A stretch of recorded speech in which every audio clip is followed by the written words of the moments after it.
Hello, everyone. I'm Julie Allen, the new Executive Director of the OPF. I've been on board for a couple of months now, so I'm probably a new face to most of you. Welcome to our first collaborative event with the IIPC and the Impact Centre of Competence. It's great to see so many people here. Over 720 people have registered. The topic for today is preservation of digitized and born digital collections, interconnections, policies, and workflows. So to get us started, the reason that we've come together today, and it is really fantastic that we have the opportunity to bring 3 international organizations together.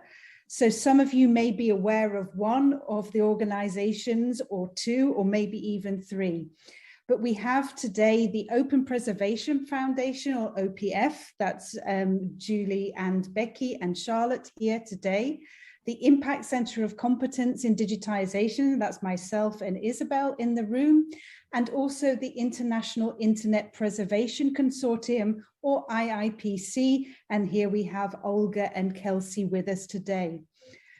And as Julie and Becky were saying, this is our first joint virtual panel on the preservation of digitized and born digital collections. And we're going to be covering 3 topics today: organization, policy, and interconnections. So we've got just over an hour today. We're going to have an introduction to the various themes and our panelists as well. And then we'll have 15 minutes on each of the topics. So the first topic we'll be covering today is organizationally. So where do preservation, digitization, and web and social media archiving fit into your organization? Here we've got, as we were saying earlier, there are hundreds of different types of institutions. The 3 institutions we have today, who I will introduce in a minute, are 3 national libraries, but we very much hope to be inclusive here, and that these ideas, thoughts, and discussion points that we will share today, we hope will be for all kinds of institutions in the cultural heritage sector. Secondly, which policies cover preservation, digitization, and web and social media archiving? And finally, what are the interconnections between the different departments, between the digitization and born digital curators and the preservation teams? Do these already exist, or would new interconnections cross the organization and inter-organizationally be of interest? So without further ado, I would very much like to introduce our 3 panelists today. So firstly, we have Dr. Emmanuel Bermes, who is the Deputy Director for Services and Networks at the National Library of France, otherwise known as the BNF, and has been since 2014. In the course of her career, she's worked both at the BNF and also at the Centre Pompidou. Emmanuel had developed expertise in digital heritage, also her PhD subject. She has been active in several international initiatives, including, as some of you will know, Europeana, the W3C, IFLA, IIPC, the International Image Interoperability Framework, and AI for LAM Community. And most recently, Emmanuel was involved in the establishment of the Data Lab, a digital scholarship service for researchers that was recently set up at the BNF. So a very warm welcome, Emmanuel. Our second speaker is Michael Day. He is Digital Preservation Research Lead at the British Library in the UK. He is a member of the team that is helping to ensure that the library's extensive digital collections are preserved and made accessible for future generations. Michael is particularly interested in promoting a deeper understanding of the library's diverse and ever-growing digital collections and in developing the necessary knowledge and tools required to support preservation planning for digital content. Before joining the British Library in 2013, Michael worked for 17 years as a researcher and research manager at the University of Bath. So a very warm welcome to you as well, Michael. And last but by no means least, we have Geoffrey van der Hoeven, who is the head of digital preservation at the National Library of the Netherlands, or the KBNL as it's sometimes known. In this role, Geoffrey is responsible for defining the policies, strategies, and organizational implementation of digital preservation at the library, with the goal to keep digital collections accessible to current users and to generations to come. Geoffrey is also director at the OPF, the Open Preservation Foundation, one of the core organizers today, and also a member of the steering committee at the IIPC. In previous roles, he's been involved in various national and international preservation projects, such as the European projects Planets, Keep, Pass Insight, and A-Parson. So a very warm welcome to you as well, Geoffrey.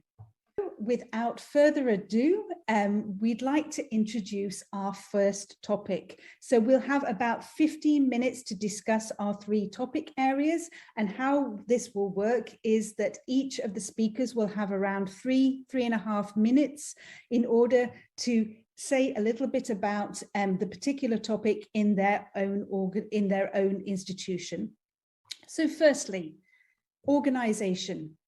Organizationally, where do preservation, digitization, and born digital and social media archiving fit into your organization? So firstly, I'm delighted to give the floor to Emmanuel from the French National Library. Thank you very much, Sally.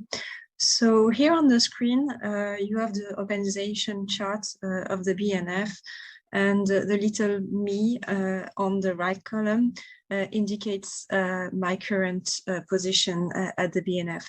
So I'm Deputy Director of Services and Networks, which covers more or less what you would call technical services in a regular library.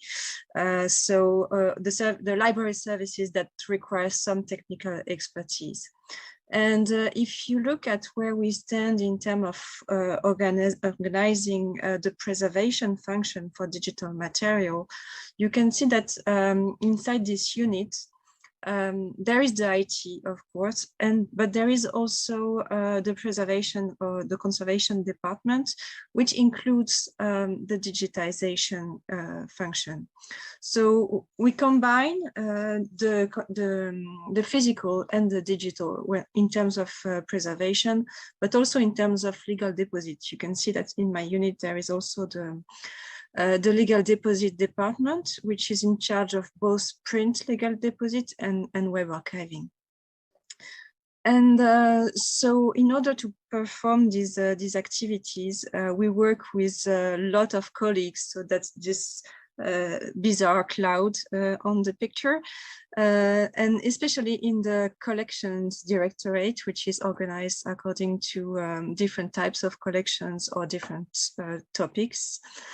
And so we have people who are correspondents for the digitization, for the preservation, for the digital preservation, and for the web archiving for each type or each area of the collections.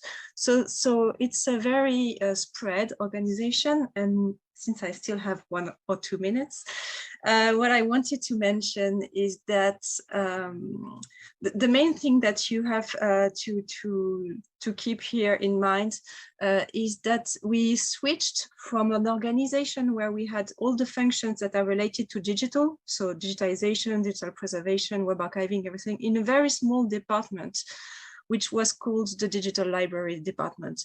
And we switched from that organization to a widespread organization where digital is everywhere in the library in 2008. So I think that's quite early in terms of digital transition from an organizational point of view. And it means that it's been more than 10 years, almost 15, that the preservation, digital preservation, digitization, and web archiving functions are really a collaboration between several professionals at the library. And for me, this is a great achievement in terms of digital transformation for an organization. When you switch from a situation where you have few people who are aware of this topic and able to manage it, to an organization where it's decentralized and all the professionals have a bit of digital in their activities. Fantastic. Thanks very, very much, Emmanuel. And indeed, it is very interesting to already see how the digital transformation has been happening over the last few years at the BNF. So I'm very delighted to hand the floor over to Michael and to tell about the activities at the British Library. Hello. The British Library is the National Library of the United Kingdom, and it's a very large research library in its own right. It's also, like the BNF, one of the UK's 6 legal deposit libraries. It has 2 sites. It's based partly in central London, partly in Boston Spa in Yorkshire. So from an organisational perspective, the library is quite a large one, and it's formally structured into 2 main divisions with an executive. So one of those divisions covers operations, which includes things like technology and reading room services, while the other one covers collections, which covers a whole range of other activities related to the custodianship of the library's physical and digital collections, as well as things like collection care, collection metadata, and the library's involvement in research more generally. I mean, like the BNF, I mean, the library has been working in a digital space for some years, some decades now. So digitization activities started in the mid-1990s with the Initiatives for Access program, and this has developed now into a large portfolio of activities which is conducted through our own studios as well as with partnerships with others, both for commercial and research. Selective archiving started in the mid-2000s with involvement in something called the UK Web Archiving Consortium, which was the first major UK web archiving activity. And since 2013, that has evolved into a more comprehensive activity, working with the other legal deposit libraries, developing a more comprehensive set of collections based on an annual capture of the UK web space, and as well as forming the basis of more selective special web collections.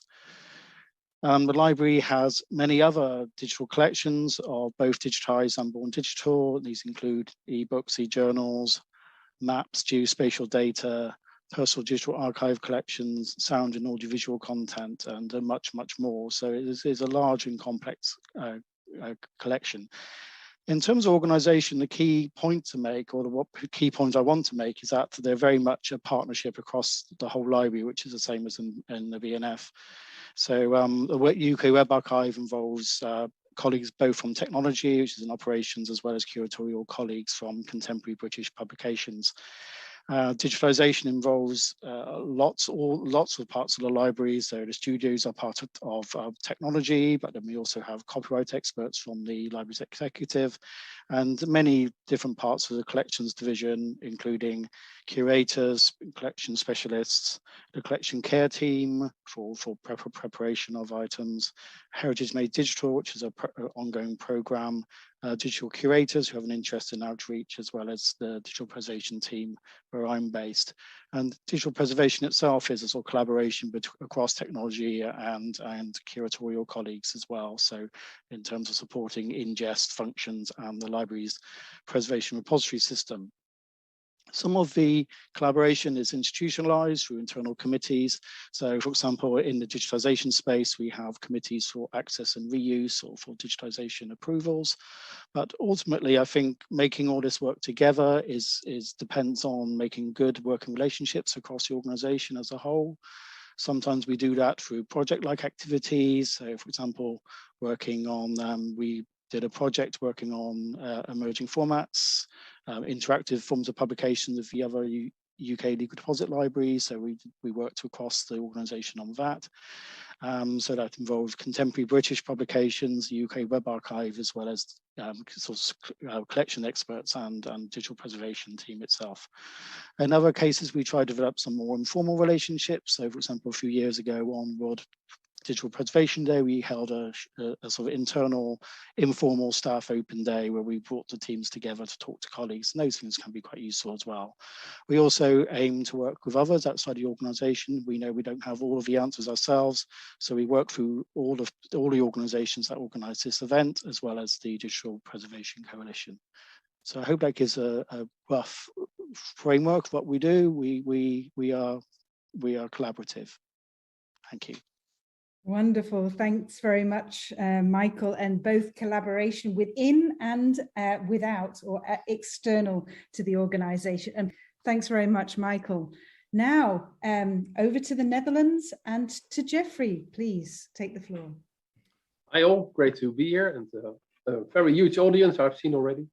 I will represent the National Library of the Netherlands, as I mentioned, but I'm not alone. I've got a lot of colleagues on the line here who can help on the chat with questions as well. So at the National Library of the Netherlands, we currently have 3 separate business units regarding the topics we're talking about. That's on preservation, on digitization, and a specialized web archiving team. But first of all, let me state there's no best way of organizing these 3 topics in a library. It's struggling every time. And every organization is different, of course, and is constantly in motion because of new challenges such as the transition to digital, or due to external factors as new regulations come in place. Something we experienced ourselves as well. Since 2015, our organization also got a new regulation on the public library domain, and that had a huge impact on what we do.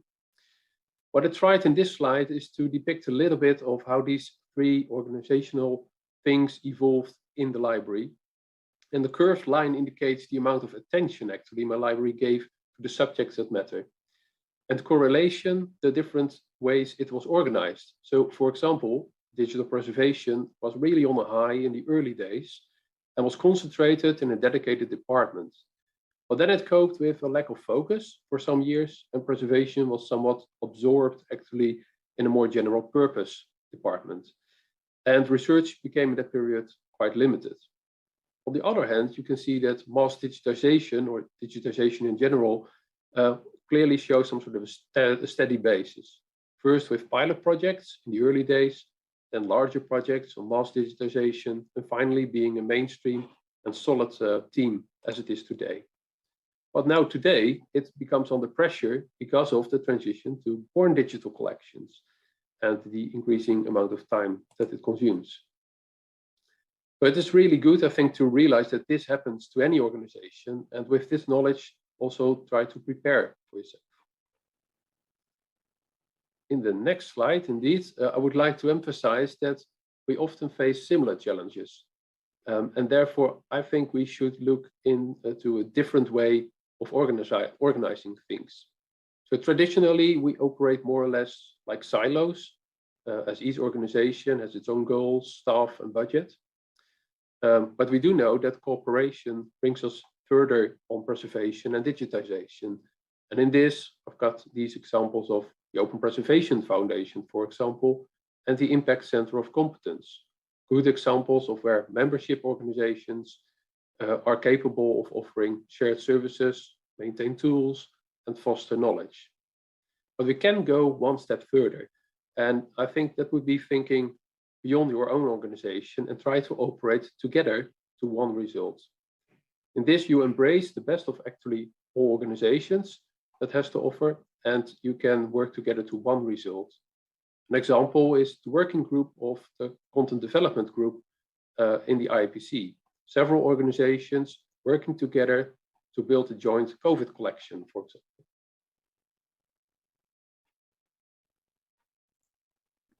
Brilliant, Jeffrey. Thanks very much indeed.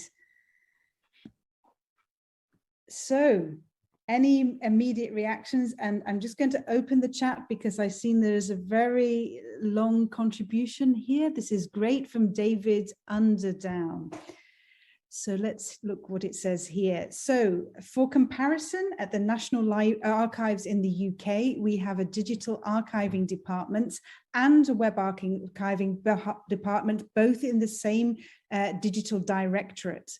Web archiving looks after the UK government web archive, which includes the capturers of various official social media accounts. Digital archiving has the responsibility for managing the transfer and preservation of born digital records from the UK government departments under the Public Records Act. Wow, this is really great stuff. And works closely with licensing, publishing and digitization department under the Commercial Directorate.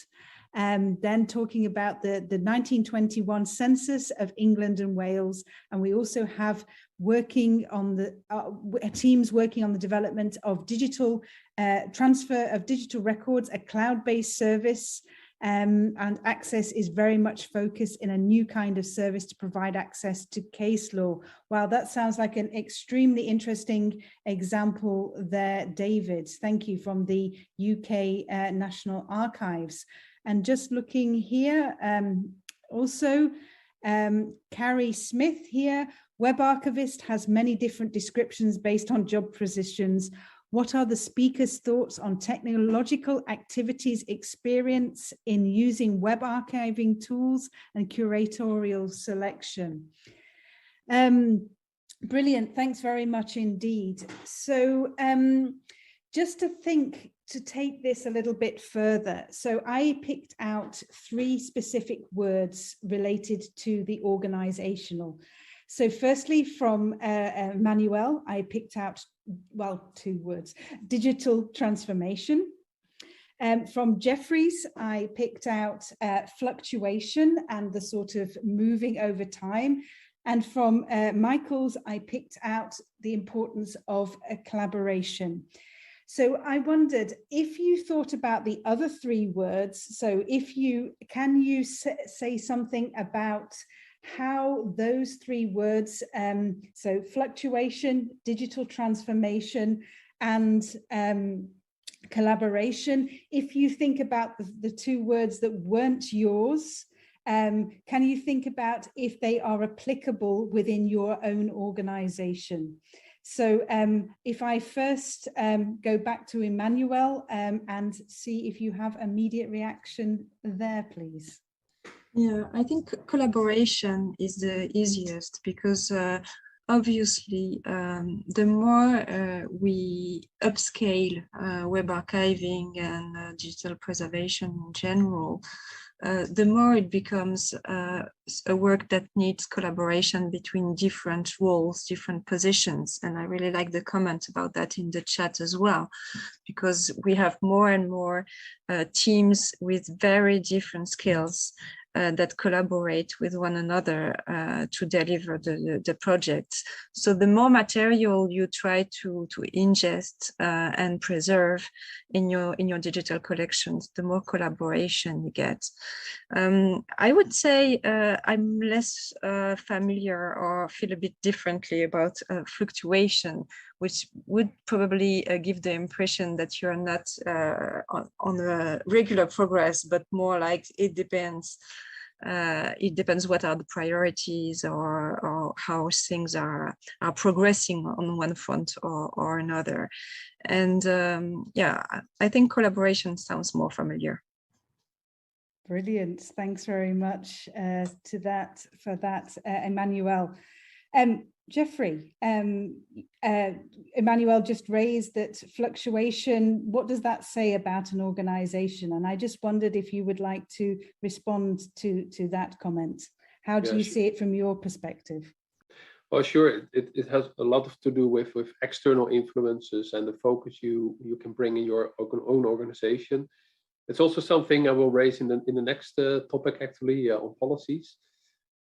But you always have to think of that as it happens. There are external factors you can't really predict and that overcome you. So you need to be prepared to at least be some sort of a flexibility in your organization cope with fluctuation and change. If I look to the digital transition, I think that's something you don't need to wait too long with, because your organization needs to change. But on the other hand, you need to do it step by step. I think it's not a one big thing. You can just, like a big bang, change your organization in that way. You need to constantly be in touch with the different departments and the different ways you have organized it. So yeah, that's something we officially also are struggling with. This is something of everyday business. With of course, on one hand, we have these digital collections we acquire and preserve and give access to, but on the other hand, we also have to cope with the mainstream traditional collections coming in, and that's also some topic that needs to be addressed. Brilliant. Thanks very much, Jeffrey. And I think thinking about this, the fluctuation, this COVID-19 affected many of our organizations. And I'm sure some of you saw the memes on the internet. What was affected digital transformation in the organization, and COVID-19 was mentioned sometimes. Michael, just to wrap up this session, would you like to add anything further? Yeah, I think they're all really good points and really good words. I mean, I think the key thing is that we don't have control over everything that's going on in the world. And we also know that users' expectations of our organizations are also changing. So I think the key thing here is be responsive. And I do think, I mean, from these presentations, you can see that organizations are not static. The divisions of the library and, you know, the structures are not permanent. What's important is what we do with those structures and how we deliver those services to users and other people as well. So that's what I'd like to say. That's another excellent word, Michael, responsiveness. Thank you very much for that contribution. We see that there's a lot of questions and comments in the chat, and what Olga and Kelsey are doing are putting those ready for the Q&A at the end. So if I don't cover all of the questions now, we can have time to come back to those at the end. So thank you very much for this first theme. Now we're moving beyond the role of the organization and the organizational structure towards policy. So here we've already seen that digital preservation, digitization, and born digital curation happen in many different departments over these 3 different libraries. Now let's see which are the policies. So where do these different topics fit into the policies of the libraries? So I'll go first back to Emmanuel and the BNF. Okay, so policy, it's a big word, and it may cover very different things. So what you have here on the screen is an overview or a selection of documents that can be considered as one way or another as policies that touch upon the topics we are discussing today. The first one you see on the left, the performance contract, is the contract that we sign every 4 or 5 years with the Ministry of Culture and defines the missions of the BNF. So this contract obviously includes things that are part of our mission and that relate to digital collections, digital preservation, digitization, or web archiving. And mainly the idea of digital collection has emerged in this document, and it's very important for us because it really drives what we are doing. Then we have other and less formal documents, and if you go to the far right of the slide, what you can see, we have you have all the links on this slide, but I think they're going to appear in the chat as well if you want to check that out. So what you can see on the right are more operational documents, so documents that are created by the staff for organization purpose, for collaboration purpose between the teams, or also to disseminate to the community, because we are not working on an island, we're working with others in different types of organizations, including, for instance, IIPC. So so these are more technical and practical documents. And then in the middle, you have the strategic documents, and we have selected two here. The digital roadmap, we're going to enter into this a bit more in detail in the third question. But I really encourage you to check that out, because we've done a very original work on that one.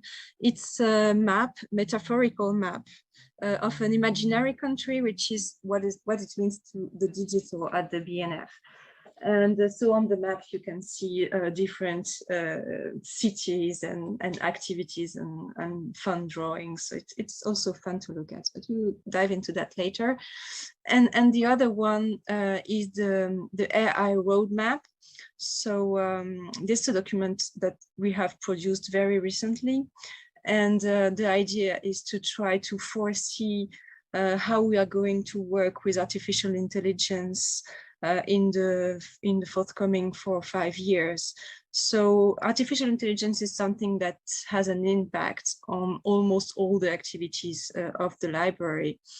And from cataloging to quality control to dissemination of the collections, metadata enhancements, and various things. So it's not related to one specific project. It's more like this emerging technology, how we're going to integrate it in the workflows or in the projects that are ongoing. These projects, of course, include web archiving. They include the digitization workflow, the digital library Gallica, and so on and so forth.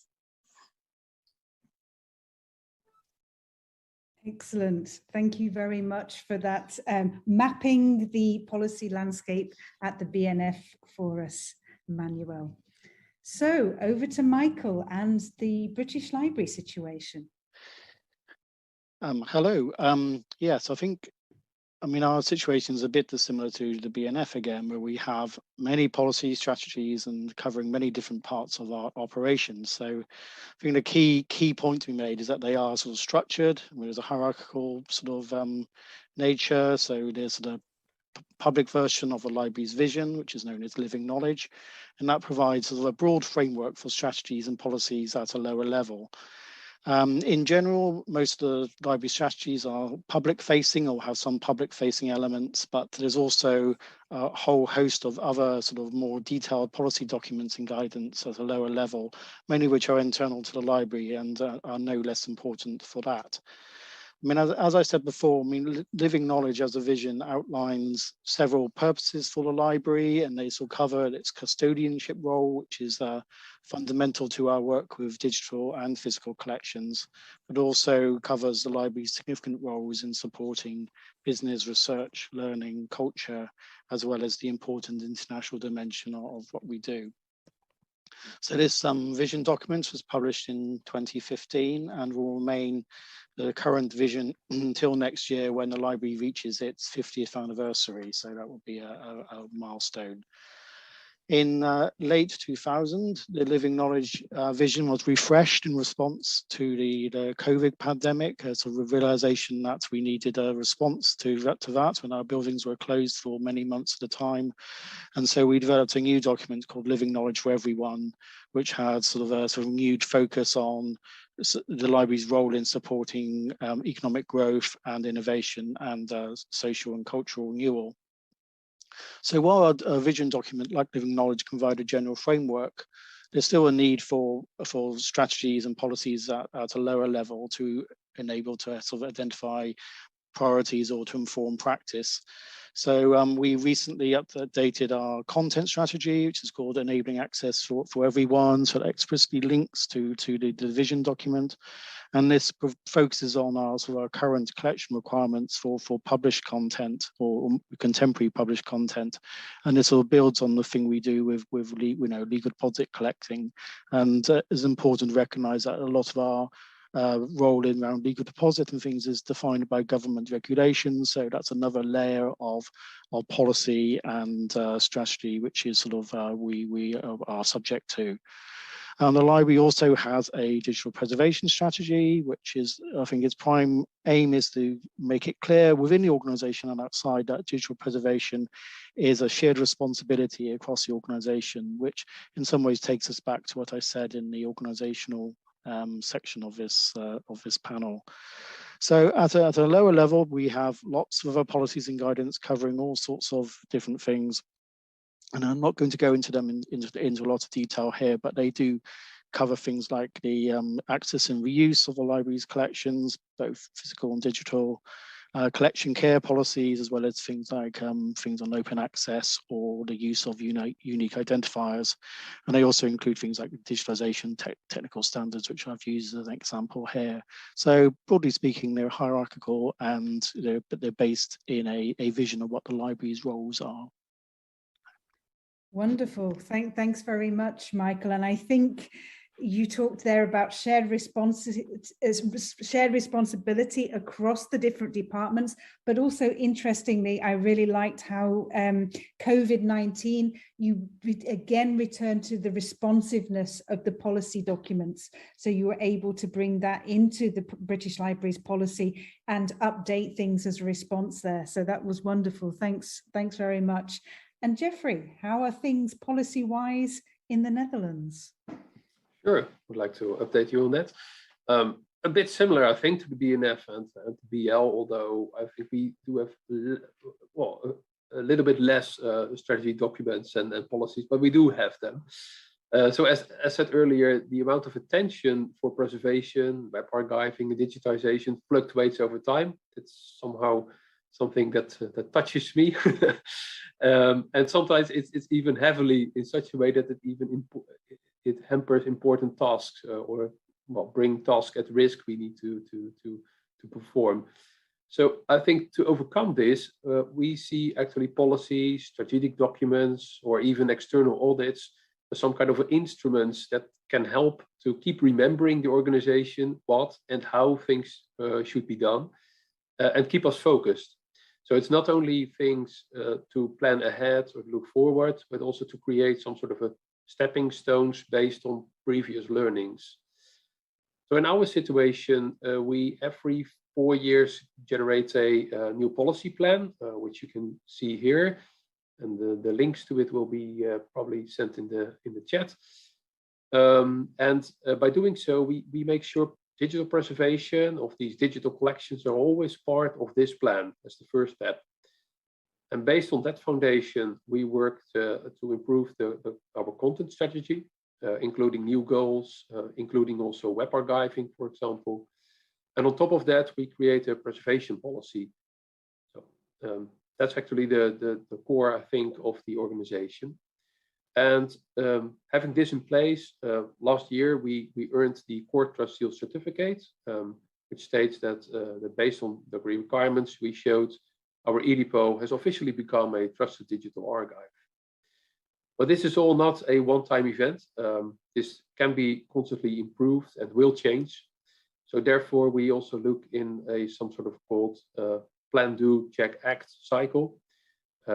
After doing, we check and force ourselves to readjust the policies and the plans, for example, for each 2 years. And the CTS, the Core Trust Seal certificate, needs to be reviewed every 3 years. So that keeps us sharp, and we need to be up to date on that. So by doing so, we hope that the amount of attention on these 3 subjects also remains stable or even will grow over time, which is actually the curve showed in the diagram. So that's actually how we do it in the library. Great, thanks very much. And your talk, Jeffrey, has inspired some of the questions in the chat as well. So immediate reactions to policies. I think what I would like is to take some of the some of the questions from the chat and try to transform it into a merged question to all of you. So I think, and apologies for the names, Raza from the Netherlands Institute of Sound and Vision earlier talked about how experimentation and research and development feeds into organizational activities, and the Alfigi talked about the technical and legal challenges experienced. So these are both two things that I think can be taken together. So one, experimentation, but then taking into account changes in ethicals, legal things. So for example, the GDPR, the General Data Protection Policy. How do you deal with these kind of things in the policy environment? So how do you put policies into practice? I always get this wrong, but plan, act, do, and review, something like this from Jeffrey's last slide. But what is the interrelationship between external factors, experimentation, and putting things into operation? So maybe I can again first go back to Emmanuel to see what you would like to add there. There are lots of things in your question, Sally. So it's probably a bit challenging for me to answer everything. But maybe I can put the emphasis again on artificial intelligence, even if it's not related directly to our topic. I have to say that working on this specific area of technology has forced us over the last 2 years or so to really have a closer look at certain things that I think will benefit the overall question of managing IT policies at the BNF. And of course, one of these questions that will benefit more generally to the area of digital material is the question of ethics.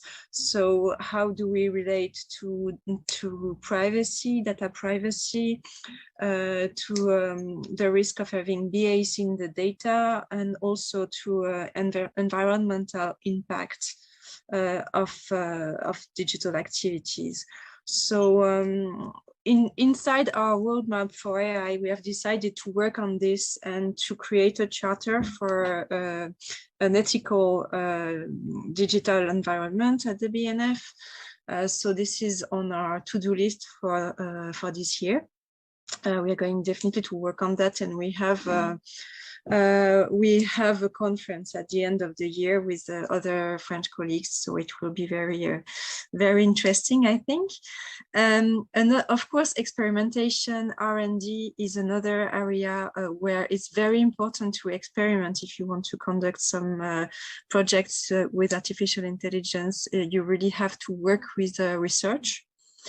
So building projects with academics, with the IT researcher has been a great experience for us over all these years working with the digital material, and especially the last few years working on artificial intelligence. And experimentation is really one way to go from planning to action. So you start by experimenting small. It makes you more certain of the use cases that you have designed, and then you can grow them into actual transformation of your information system. And then you have to take into account the ethics, of course.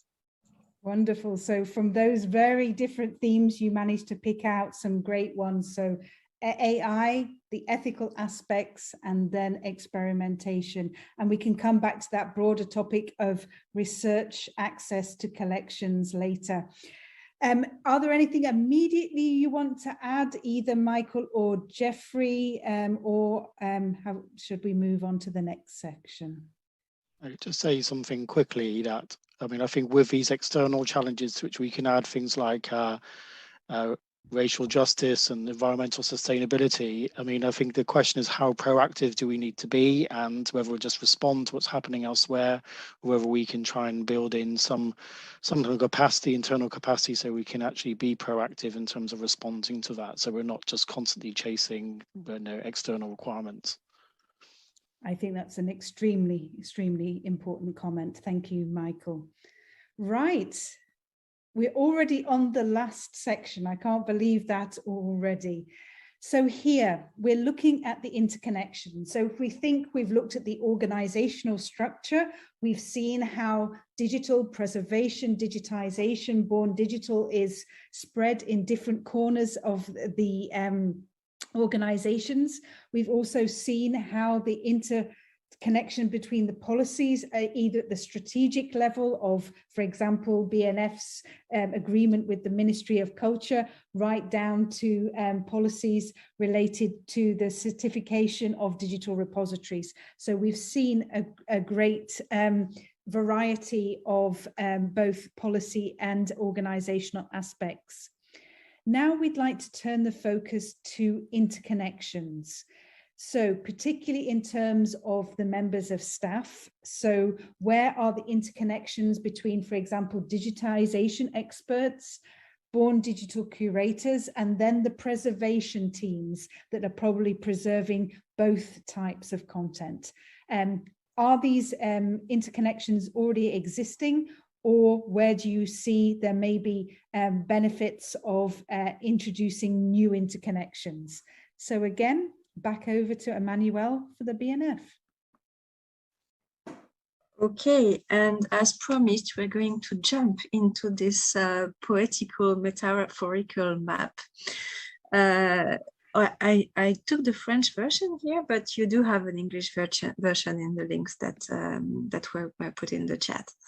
So I think the main areas where you have actual interconnections are the two that are on the screen here. One is collection processing, and in the middle of collection processing, you can see that you have SPAR, or digital preservation system. And I think the first big decision that we took that created an interconnection between digitization and born digital material was the decision to have one preservation repository that would preserve them all. So it has a different kind of impacts, but I think in terms of strategy, one of the big impact that it has is that now digitization is also considered as a way of preserving collections within SPAR. The second area that I've selected is the area of access. Of course, it's at the moment very different to view ancient manuscripts that are digitized in the digital library and to view archived websites in the Wayback Machine or in the Open Wayback. It's really a different experience, but it has some common grounds.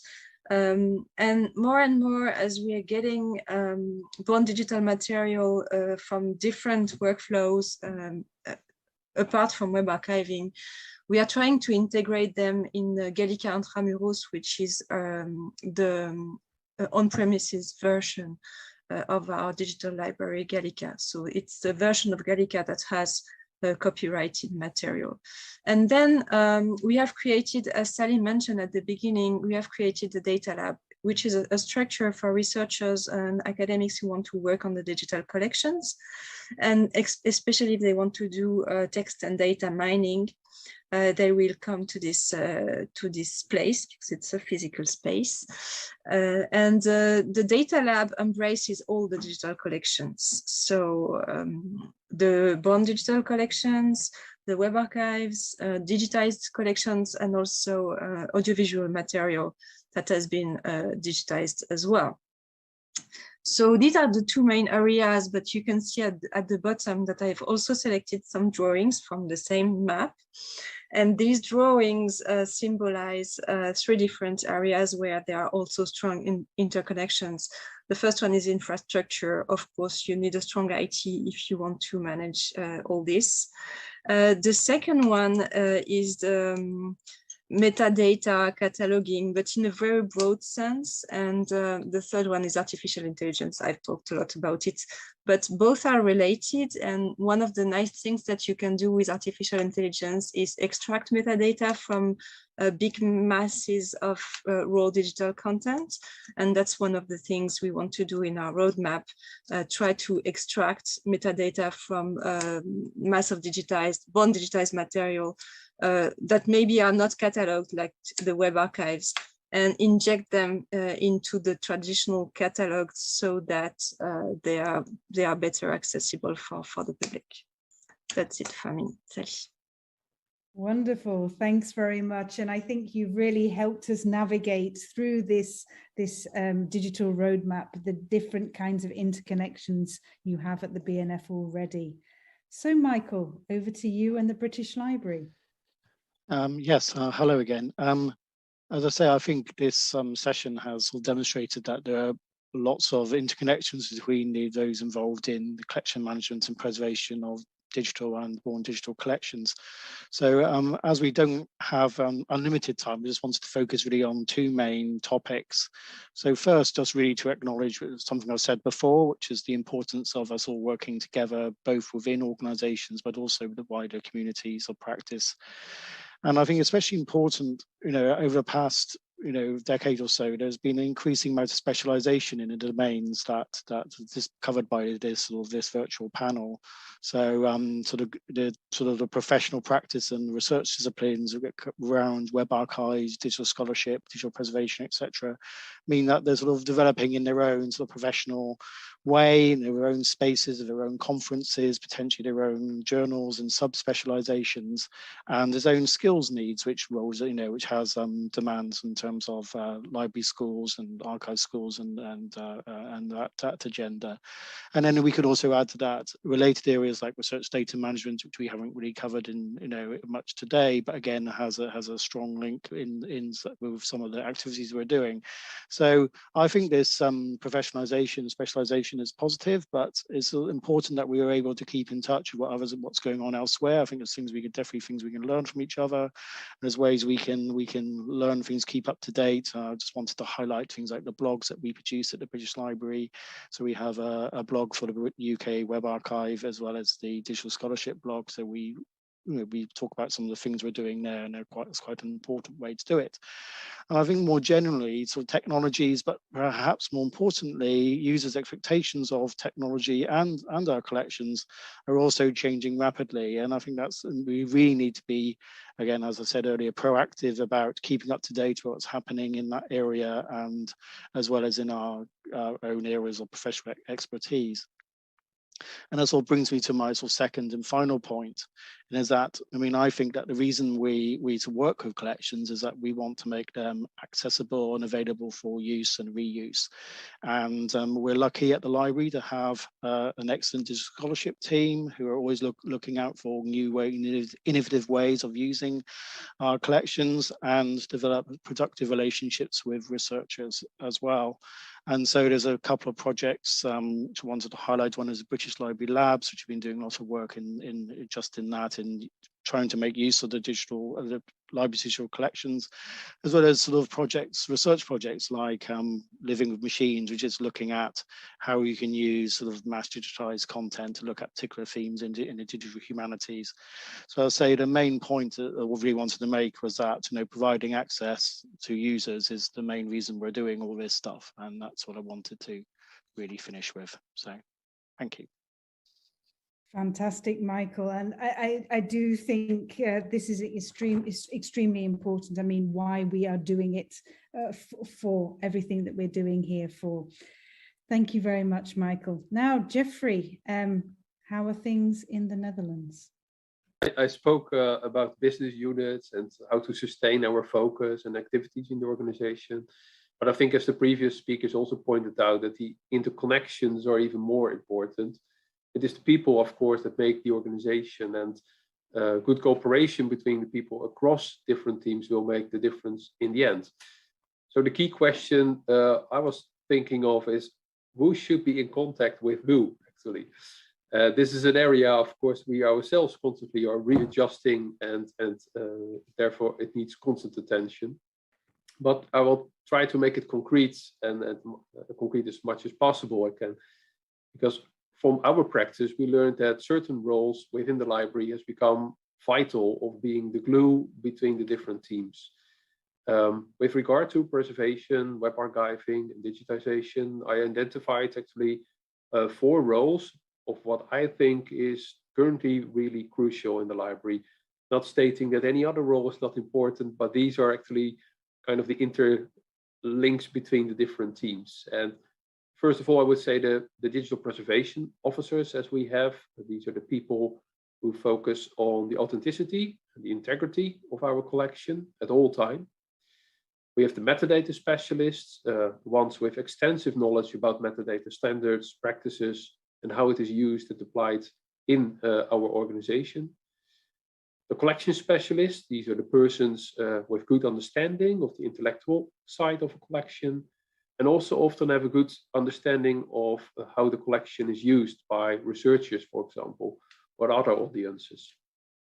And finally, the product managers.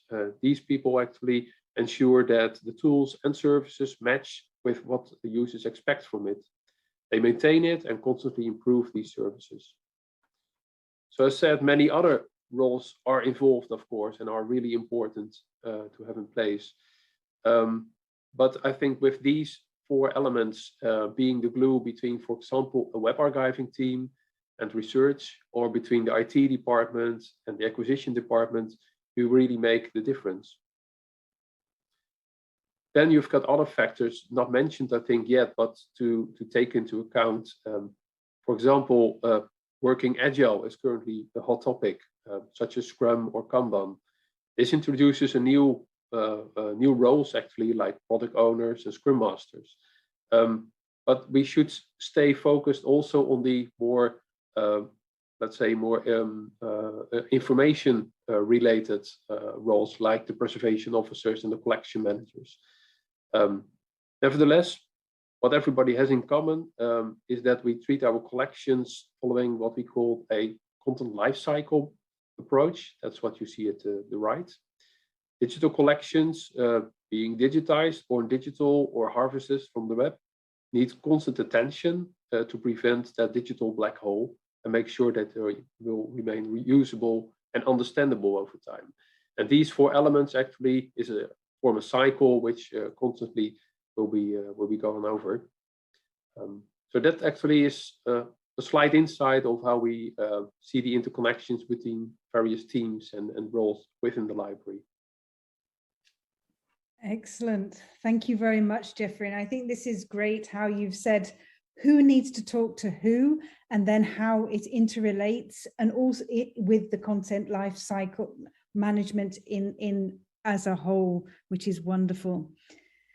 So interconnections, what are the immediate reactions to that? And I just wanted to cover, before we go on to the main Q&A, we've got time for a little intervention here. We've talked about the different types of collections. We've talked about the different kinds of users, and we've talked about the different skills needed. In what ways do you think these interconnections need to be fostered? And by that, I mean, do you think there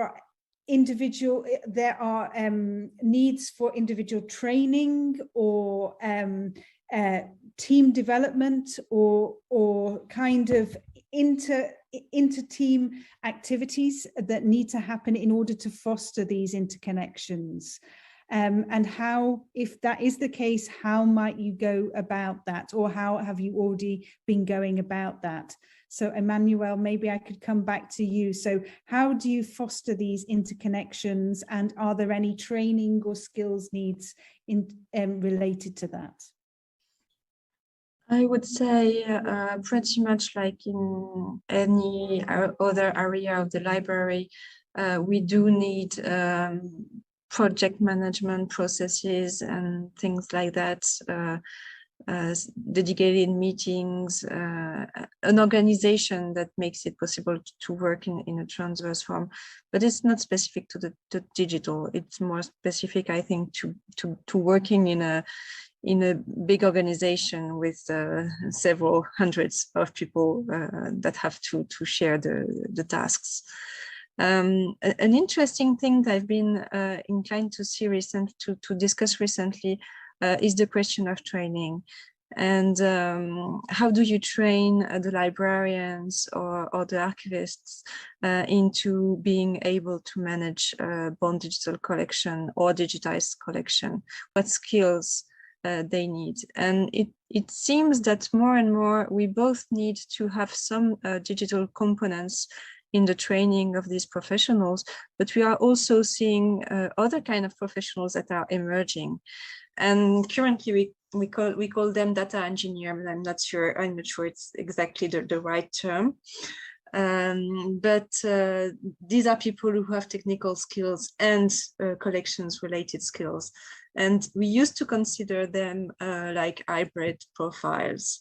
But I think we are mature enough now to think that these are not hybrid, these are real new profiles that we need in our organizations. Excellent. So the future of data engineers is with us. Thanks very much, Emmanuel. Michael, how would you like to respond to this? It's an interesting question. And I think I mentioned earlier, we try to develop some informal ways of working. But I think one thing we probably could do more of is research engagement, so involvement in external research projects or internal projects, which again is a good way of working together on particular topics.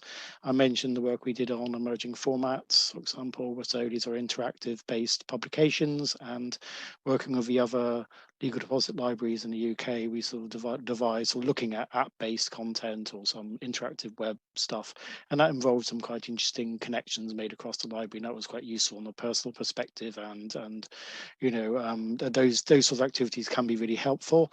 I think just to add, I think we also have a active digital scholarship training program within the organization.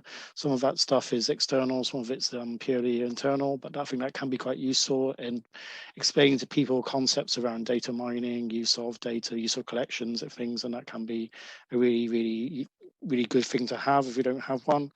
And yes, and I think that's the two things really: working in research, researching together, looking for external funding, and digital scholarship training and stuff. We do our own digital preservation training as well, so we do try to inform people in the library what we do and what digital preservation is, which is always a challenge. Yeah. Brilliant, thank you very much. So both internal training and collaboration outside of the organisation. And anything you would like to add at this phase, Jeffrey? A lot has been said already. Indeed, awareness raising in the organization is important, and training. We do that in the Netherlands with what we call the Dutch Digital Heritage Network, which provides us different courses on that. But I was still looking at the question in the chat about the librarians, the archivists and technologists.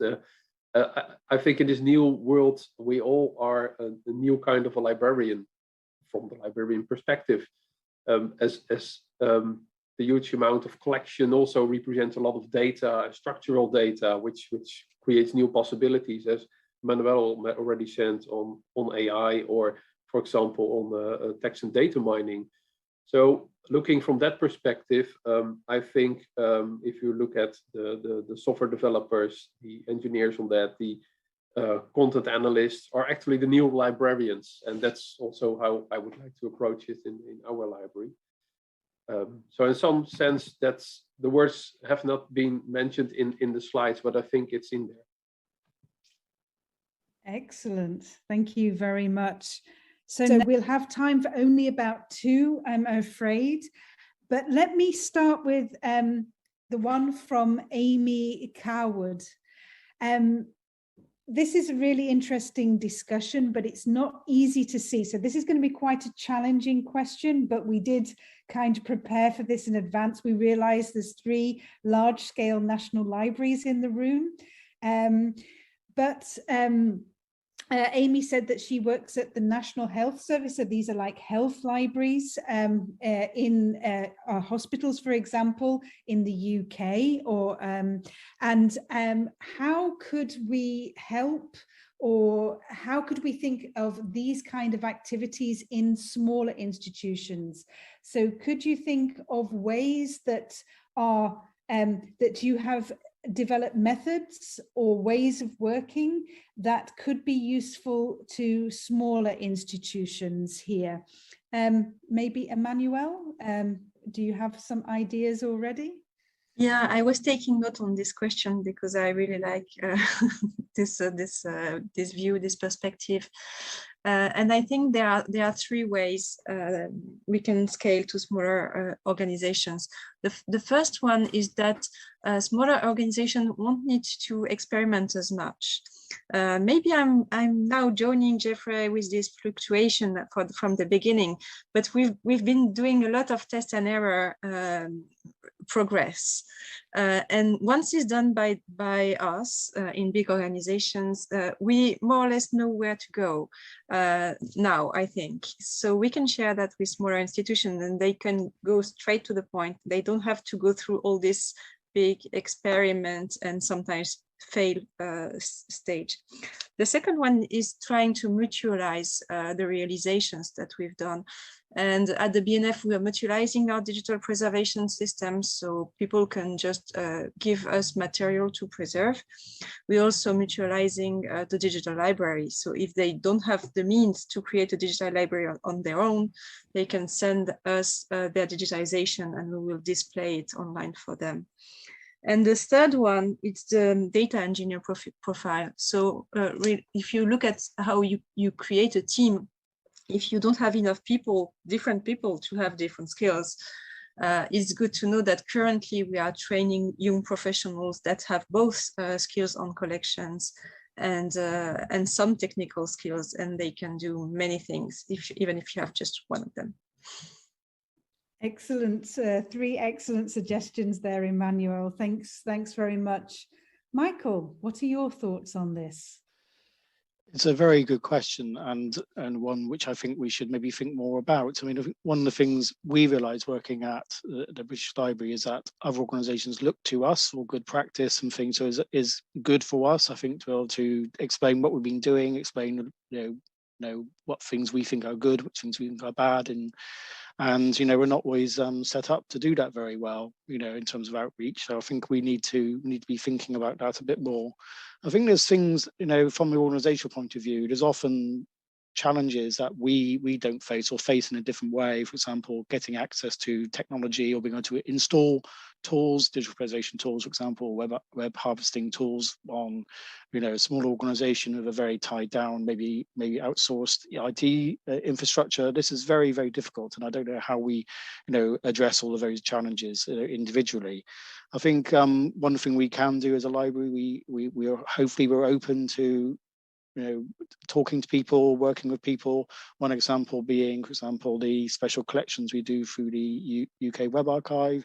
So we work with lots of external organisations to collect, web, to make sure that the UK Web Archive includes, sort of web collections in certain areas, including healthcare. So I think there are things we can do, but I think it's something we do need to be aware of far more.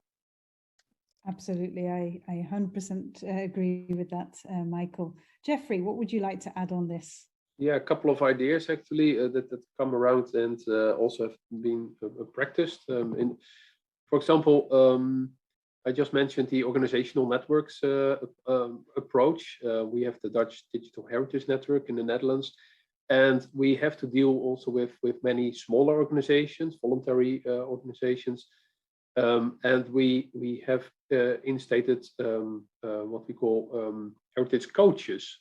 These coaches actually come along and see what actually is the big question small organizations are dealing with and how they could be helped actually by more larger organizations such as libraries or national archives.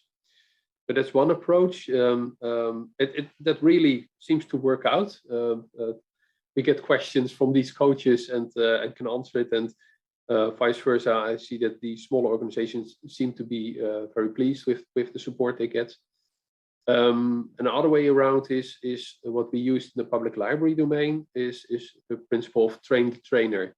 So you have trained one person, and that is able to also speak up and give the word through to the other people in the organization, and from then on it's the knowledge, the awareness raises, and the skills hopefully also come with that. So these two approaches maybe could help to tackle this issue. Brilliant. And I can't believe it, but we've got only 2 to 3 minutes left. So we can't unfortunately go through all the very rich questions in the chat, but that we'll come back to this at the end, but maybe we need another follow-up webinar based on this, because it's clearly a lot of discussion and very valuable topics. So just to finalize, you've come here and you've shared all your experiences, but we really hope that you've also learned something from being part of this webinar. So for each of the panelists, what is the key takeaway that you have from this webinar that you would like to go back to your organization and put into action? So maybe Emmanuel, if I could go over to you first again, please. Yeah, thank you, Sally. I will be very short. I really like the discussion that we had on the positions and profiles, the view that Jeffrey has proposed of how these different profiles interact, and the nice questions that we had in the chat. So remember to also use the traditional words like librarians and archivists when we're talking about this stuff. And I think it's really important. Great. Thank you, Emmanuel. Michael. Hello, yes, and I think my main takeaway is that we certainly don't have all of the answers. We don't even always know all of the questions, but if we work together and are inclusive, then we can get somewhere, hopefully. Oh, that's a great one to finish. And Jeffrey, the last word is yours. Thank you very much.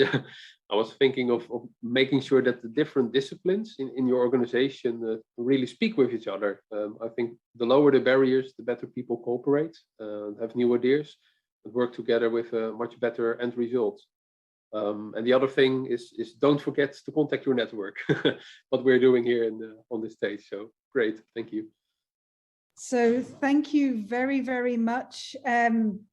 To all our panelists, to Emmanuel Bermes from the National Library of France, Michael Day from the British Library, and Jeffrey van der Hoeven from the National Library of the Netherlands. Thank you very much, and see you soon. Thanks, everybody. Bye. Bye-bye.